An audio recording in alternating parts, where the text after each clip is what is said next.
Hi,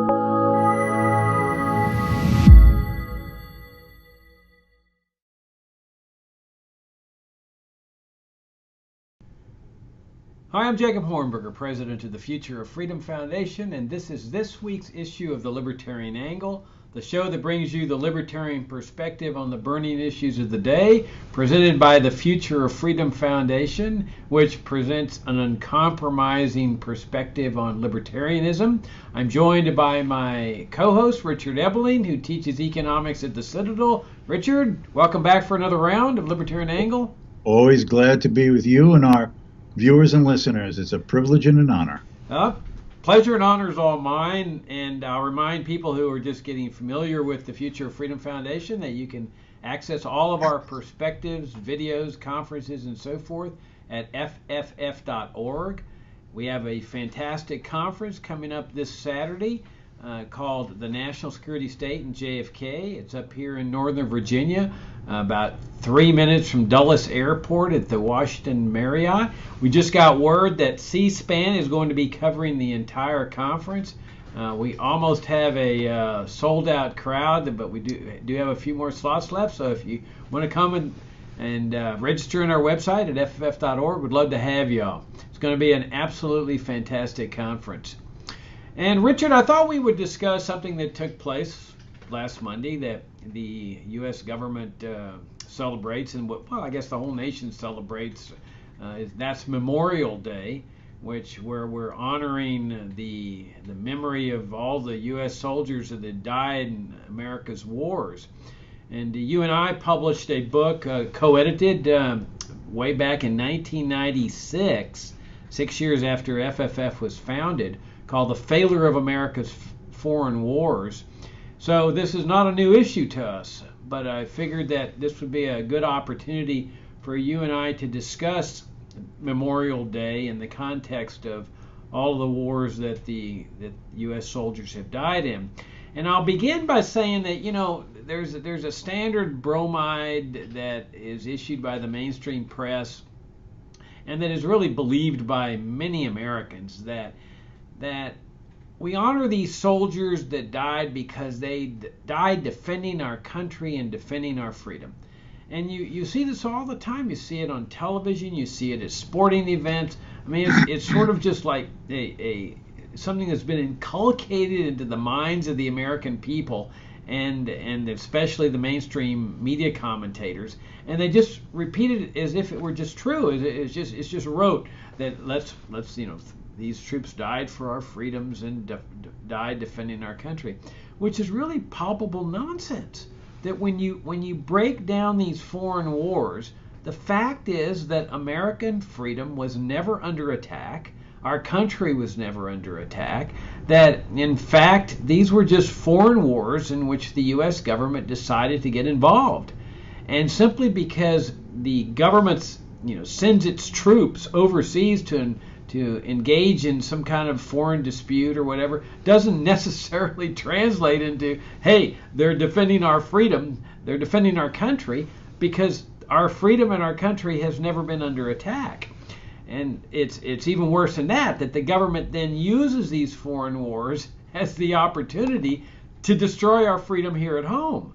Because then after they engage in these foreign wars, they say, well, there's the chance of retaliation, like with terrorism or something. And so now we have to use that as the excuse to start surveilling Americans and monitoring their activities and putting all kinds of rules and regulations on financial transactions and all the other infringements on liberty that we see that have come as a result of the potential threat from all these foreign wars. So it's a hard pill to swallow, Richard, for the family of a loved one, a soldier, to say that really your husband or your father or your brother, he didn't really die defending our freedom. He didn't really die defending his country. He died in one of these foreign wars that is part of the empire state, the national security state, the warfare state, whatever label you want to put on this type of governmental apparatus that has come into existence since World War II. What do you think? Well, I think that we need to make a distinction that is consistent with what you've said, I think. And that is that many young American men, boys, now more recently some women who have been involved in combat, have lost their lives or been permanently and irreparably injured in combat. And we must recognize that for those individuals and their families, this is a great hardship and tragedy. But who is responsible for this? Towards whom should the blame be directed? And for these losses of lives, of thousands upon thousands of lives, whether it be the Korean War, the Vietnam War, Afghanistan, Iraq, as you were mentioning, the burden for this loss of life has to be placed at the doorstep of the United States government. The purpose of government is to protect the life, liberty, and honestly acquired property of its citizens. Now, domestically, there can be bandits, thieves, murderers, rapists, and it is the duty, if government has any purpose, the policing power and the court system, to try to protect us from such domestic aggressions and to bring the accused to trial to see if there's enough evidence to suggest that they are guilty, and if they are guilty, to be meted out the appropriate legal punishment. Internationally, the government is supposed to protect us from foreign bandits and thieves who might attempt to aggress against the citizens of the United States.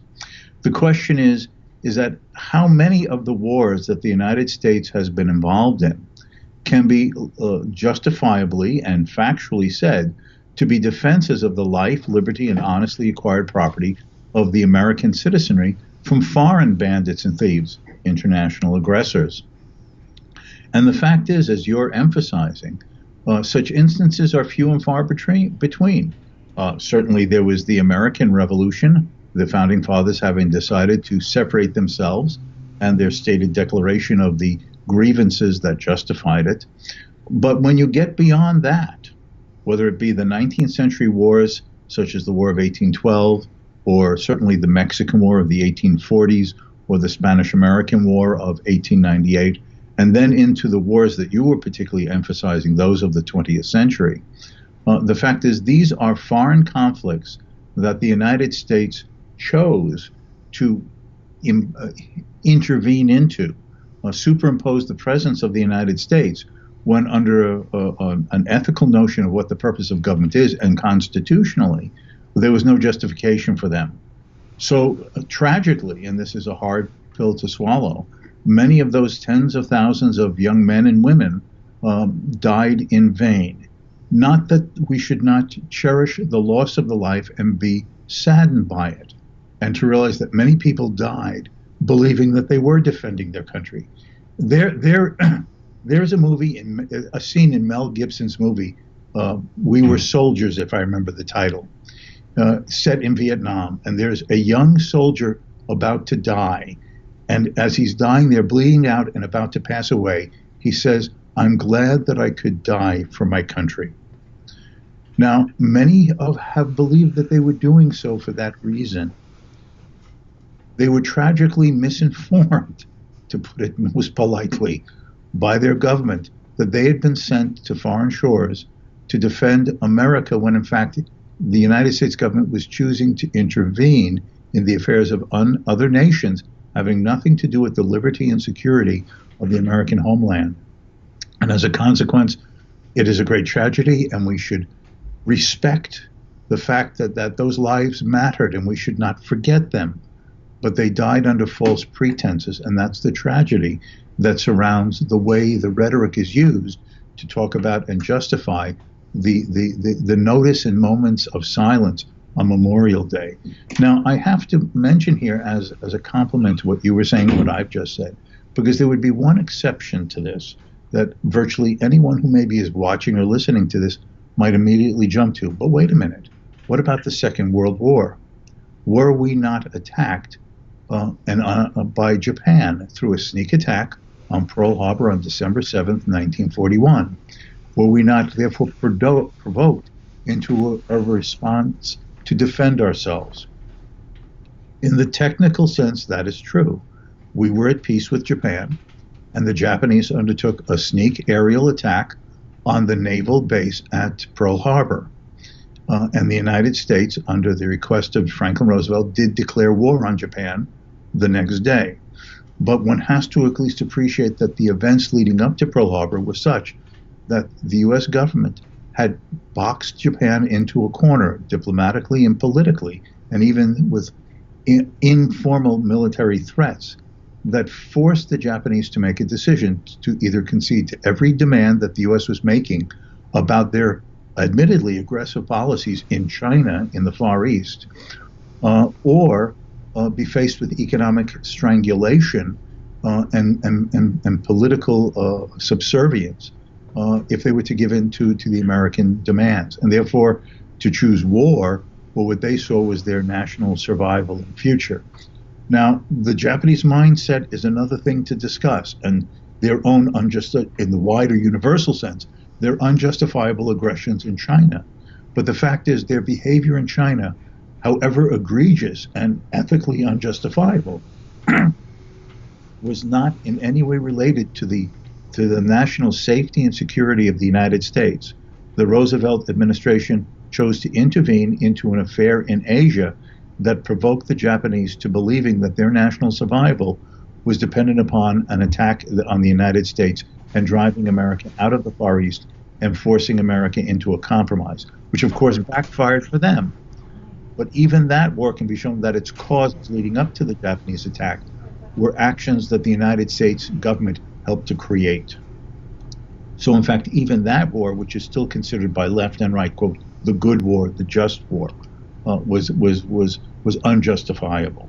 And in the case of Germany, of course, the Germans, being aligned with the Japanese, declared war on us a couple of days after Pearl Harbor, which of course the United States responded to. That was a conflict that did not involve the United States immediately either.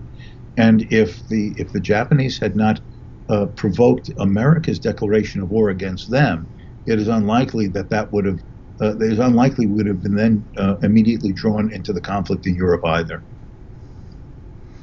Yeah, I agree with you in a strict technical sense. The World War II would qualify for the type of war that the American people would be justified in fighting, and under libertarian principles would be justified, because what we're saying is that government should protect us, as you point out, not only against murderers and thieves here domestically, although basically that's better left to local and state governments at the state level, but to protect us from invasion from another foreign power, that we want the government to do that with military force. And while there wasn't a strict invasion in World War II, it was an attack. And therefore, the United States was perfectly legitimate in defending itself. But as you point out, and as we pointed out, especially in our book, The Failure of America's Foreign Wars, and we've written many, many articles on our website at fff.org on World War II, now you got to put things in a larger context with World War II.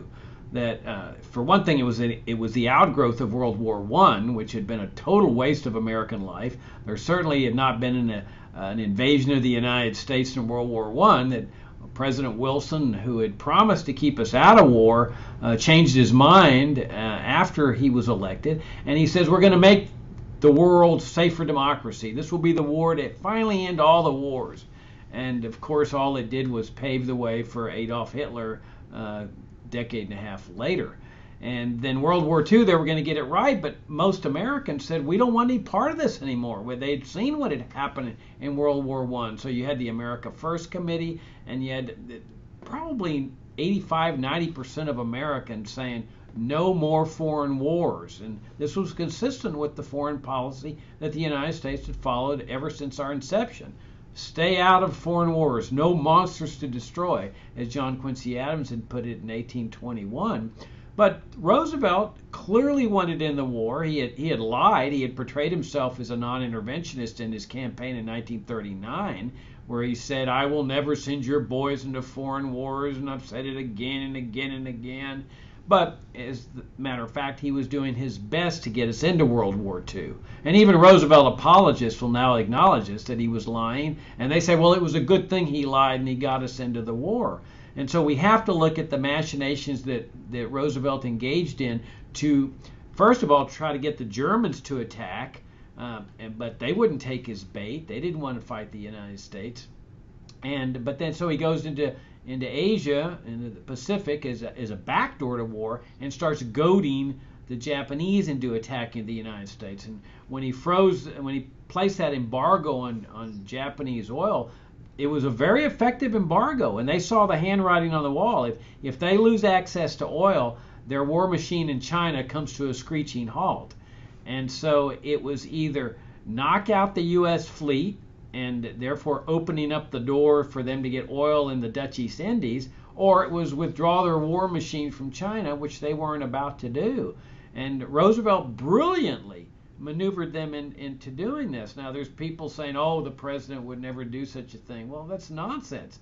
Presidents are always looking for ways to maneuver a nation into war and then say, oh, we're just defending. We've been attacked. I mean, clearly that's what happened in the Mexican War, one of the wars that you pointed out. You saw it also in the Spanish-American War, the war that turned America toward empire, where they said, oh, the Cubans have attacked the USS Maine in Havana Harbor. So there's always these pretexts. We saw it in Iraq, where George W. Bush says, oh, they're about to attack us with mushroom clouds and stuff like this. The idea is that, hey, now we're on the defense. We're not really the aggressor power. But if we look at some of the wars after World War II, or all the wars, I mean, there is no doubt about the U.S. being the intervener or the aggressor in these conflicts. If you take, for example, the Korean War, they were saying, oh, if we don't intervene in Korea, the communists are going to come and get us, and we're under siege, and we've got to stop them now. If we don't stop them now, America's going to go red. Well, this was just nothing more than a civil war, Richard. I mean, no different from Vietnam's civil war. It was an attempt by the communist North to unite the country under communist rule, same thing like in Vietnam, nothing more than that. Now, if somebody wants to go and fight in somebody else's civil war, be my guest. If that's important to you, go. But if the U.S. government had not intervened in Korea, Richard, my guess is not one single American would have gone and volunteered to help the South Koreans in their civil war against the North. It's just people have more important things to do, like raise their families and so forth, than to travel thousands of miles away to get involved in somebody else's civil war. So those soldiers clearly did not die defending America or defending our freedom, because the North Koreans never attacked our freedom. They never threatened our freedom. And the same with Vietnam. They said, oh, if we don't intervene in Vietnam and send American soldiers, many of whom were conscripted, they were forced, like in Korea, to go over there and kill or be killed, that the dominoes are going to fall, the commies are coming to get us, America's going to be entirely red. It was all nonsense. It was just a civil war. And the proof of that was that after the U.S. was defeated and the communist North had absorbed the entire country, the commies never came to get us. The dominoes never fell. And so here was another example of where 58,000 soldiers, on top of the 33,000 or so soldiers in Korea, they really just died for nothing. I mean, nothing worth dying for. Because again, in Vietnam, my hunch is that if the U.S. government did not intervene, not one single American would have said, man, I got to go help the South Vietnamese in their civil war against the North. Wouldn't have been worth it to them. It was the U.S. government's intervention. And so here you have all these soldiers, and yes, their families are they're believing, oh, my loved one died defending his country, because they have to believe that. They have to find some meaning in really what is a meaningless death, dying for the sake of some civil war thousands of miles away. Yes, and it continues today. I mean, there's this, let's take the recent brouhaha that's been covered in the press about Trump's meeting with NATO leaders and then with the G7. Now, what has Trump said? He has said that the NATO allies are not paying their, quote, fair share for the NATO budget. Notice, he has not said that the United States is withdrawing from NATO. He has not said that the United States, in principle, would not come to the aid of other member nations. But what is the response of the media? America is withdrawing from the world. America is not playing its fair share. And by the way, these are by very people who normally are critical of, or at least seemingly critical of a lot of American foreign policies, suddenly they're in an uproar. The fact is there is this mindset since the end of the Second World War that it is America's duty and destiny to play global policeman, either on its own or preferably in alliances with others, as the phrase goes, collective security. But what all this does is assure that America is drawn into a maelstrom of conflicts, whether on the peripheries of Europe or in places like Afghanistan, Iraq. Our alliances with Japan and South Korea could easily draw us into these conflicts. That's the very problem on the Korean Peninsula today. You have this crazy communist, Kim Jong-un, the grandson of Kim Il-sung, the founder of North Korea, who was a puppet put into power by Stalin as part of our World War II agreement to divide up Korea between the U.S. and the Soviets as different zones of occupation. And why are we drawn into what is this conflict again on the Korean Peninsula? Because of an alliance treaty with South Korea that involves thousands of American soldiers continuing to be present in the South Korean part of the peninsula. The fact is that if we withdrew our troops from South Korea, and if we made null and void our mutual security pact with South Korea, how would even the fall of South Korea affect the United States? We might, as human beings, feel sorry that if the North were to reinvade South Korea and win such a civil war, and by the way, the South Koreans probably would very effectively defend themselves and push back any North Korean attack, both because of their manpower and their economic strength compared to the bankruptcy of a communist centrally planned system that is a model of old Stalin's rigid central planning system. Well, even if the South Koreans were to lose such a war, what would be we would bemoan, just as human beings, the loss of freedom for other human beings, as an empathetic sense of just caring about the human condition of man any place. And we might wish them well, and we might hope that some could escape, and we should have the generosity of accepting migrants if some could escape from tyranny, as would be right for a free country. But how would it affect the safety and security of the United States? It would not. It would not. It would be meaningless. It would be irrelevant. But we could easily be drawn into what could even be a nuclear exchange involving military personnel in South Korea, those stationed in Japan, or even with the North Koreans now as a response to American belligerents, continuing their buildup of a nuclear weapon that in principle might even reach the west coast of the United States. So we are bringing potential harm on ourselves and threatening the lives of American civilians and soldiers just because of this belief of the internationalist conception of the social engineer who has to set the world right according to American values, which itself, what does that even mean anymore, given the stated directions of the United States, into these conflicts. That is why the Founding Fathers, and particularly George Washington in his farewell address, said commerce and trade with all, but foreign, by which he meant military and political, foreign entanglements with none. That still remains the underlying right principle for a properly guided and followed American government policy. Yeah, I mean, all those soldiers in Korea right now, they're just sacrificial lambs. I mean, if there's an attack by the North, there's no question that the North would lose a war against the United States. It's a third world, impoverished country. It may have a big army, but there's no way that third world country can stand up to the might of the world's strongest military, and that's the U.S. military. But the North Koreans can do a lot of damage, and there's no question that most of those troops in the South will be killed immediately under artillery barrage, maybe nuclear missiles or whatever. But they're just sacrificial lambs. What are they doing there, Richard? I mean, the Cold War ended, back in 1989, 1990, and yet here these troops are still there that had intervened as a result of the U.S. intervention back in the early 1950s because they thought the commies were coming to get us. Yeah. Well, there's no allegation that the North Koreans are going to come and get us. The worst thing that can happen is that they're going to respond, retaliate, if the U.S. is involved in their war with South Korea.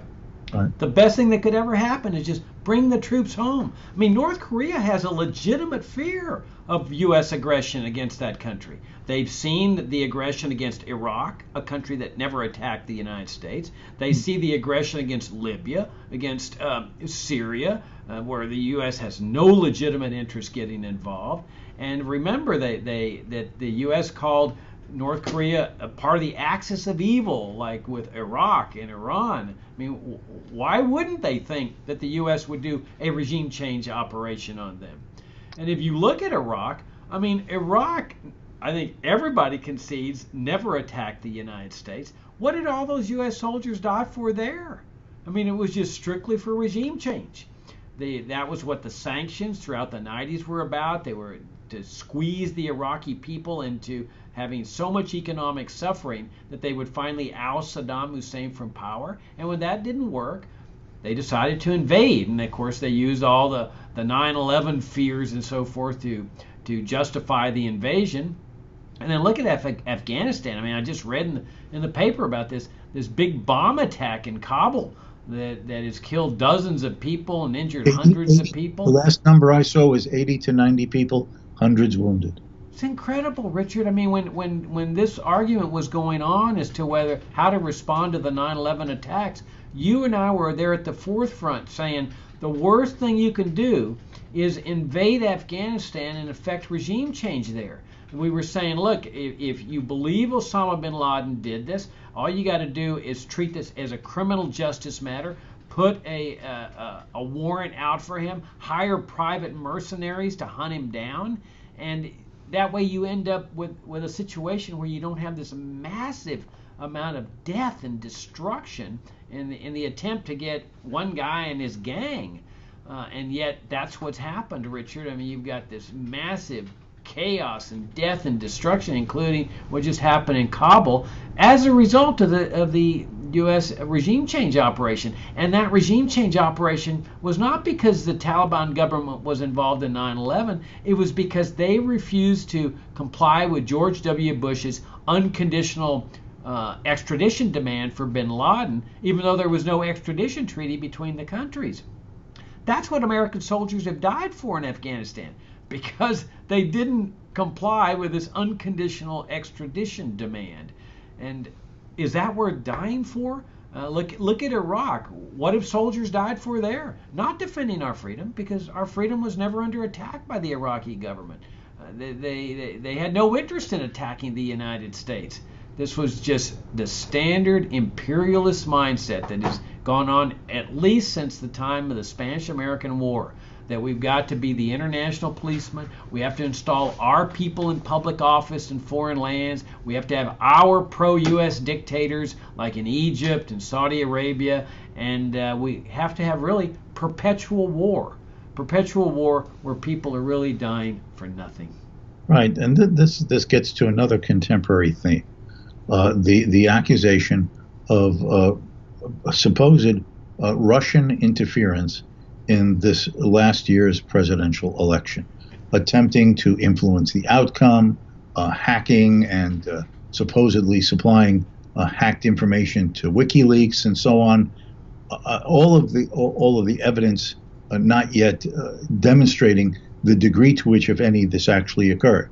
Now, as I would hope viewers and listeners would appreciate, and maybe have read some of my articles over the last few years, especially since the business with Crimea, I am no supporter of Putin.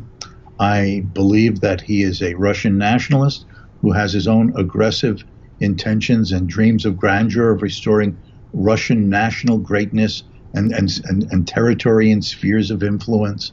But the fact is that this is another example of the United States calling the kettle black when it itself has been guilty of far worse than what presumably the Russians may have sponsored or done themselves through hacking or other attempts to influence electoral events in the United States. It is nothing compared to what the United States has done in subterfuge in a variety of countries since the end of the Second World War, from overthrowing governments to subsidizing opposition parties, manipulating people into political office, influencing foreign presidential and parliamentary elections to assure that the right people got in because it would serve America's, and of course through America, the world's real interest. So all of this is an unbelievable degree of hypocrisy and charlatanism when America has egregiously committed far worse of these political interventionist crimes than anything that the Russians may or may not have committed in last year's election. Now, do the Russians do this? Yes, but a whole bunch of governments do this. But the United States has been at the forefront of such political electoral interventions in other lands for the last 75 years. And therefore, for the United States it's like the scene in the movie Casablanca when Captain Renault informs that he's going to close Rick's cafe. And Rick says, "What? Why? What?" And Captain Renault says, "I'm shocked to find out that there's gambling going on here." And the croupier from the roulette table shows up and hands Captain Renault a bunch of French francs and says, "You're winning, sir." Give me a break. Okay, give me a break. We are the champion of manipulating the political events in other countries for the last 3/4 of a century. So this is another example of the United States doing things that accuses other governments of doing when it itself has been at the forefront of the same tactics. Yeah, the notion that the Russians were able to affect the U.S. presidential election, I mean, it doesn't really say much for the strength of your democratic system when the hacking and release of one of the candidates' emails is the instrumental cause of why one person won the election or not. I mean, it really is kind of humorous, and especially given the hypocrisy. I mean, notice that everybody in the mainstream media that complains about Russian meddling in our election never once calls for stopping the U.S. government from meddling with elections or political events in other countries. I mean, it goes back from the beginning of the national security state. You've got the regime change operation in Guatemala, where they ousted the democratically elected president, the CIA did. In Chile in the 70s, they support the military dictatorship in Egypt that ousted the democratically elected president. You can go back to Iran in 53, where they ousted Mossadegh, who had been democratically appointed by the parliament. You see, all this democracy stuff is great until another country starts meddling in your elections, and then all of a sudden everybody gets all upset. And also, it's democracy is great until people elect somebody that the U.S. government doesn't approve of, and then all of a sudden they have to go in there and be the policeman to put in their man, their dictator. Richard, we're about out of time, but maybe there's just some hope that a lot of people are starting to figure out the bunk that this whole foreign policy is involved with. I just want to so postscript this is that I'm sure that you share the same sentiments. I would hope so. Is that everything that we've said in this episode in no way is meant to be disrespectful or underappreciative of the human American lives that were lost in foreign wars. Many people who did so believe that they were serving their country. You and I, based upon our understanding of the history of our own government, believe that they were placed in harm's way with that ultimate sacrifice, as it's referred to, unnecessarily and wrongly because of the policies that the U.S. government has chosen to follow. But this is no way meant to be disrespectful to those who tragically were put into circumstances not of their own making and lost the lives, and the tragedy that thereby fell upon their families as well. No, it's a point well taken, but I mean, here we are as libertarians calling for a withdrawal of all these troops and the end of all these foreign wars. And while the other side says, "Oh, we're supporting the troops, we're thanking them for their service." Well, from the perspective of a soldier, with friends like those people, who needs enemies? Right. I mean, those of us that have been calling for an end to these military interventions are really the best friend a soldier could ever have, because we're saying dying over there is not worth it. We need to bring the military home and limit the military, like the Swiss government does, to defending America. And then if a soldier dies in the defense of his country, then that's what he's supposed to be doing. I mean, he's doing his job. He's defending his country. What we're arguing for is that when you are engaged in all these foreign wars, you're not dying for your country. Even if they've convinced you you have, even if they tell you you have, you're not. And that really, we libertarians are the best friend the military could ever have. Yes, and I would just add one thing. You had mentioned the book that we both partly co-authored and certainly co-edited, The Failure of America's Foreign Wars. But I would recommend, it's available online for free, that great pamphlet written by Leonard Read back during the time of the Korean War, Conscience on the Battlefield, in which is discussed what is the basis or justification for these types of interventions and risk loss of lives.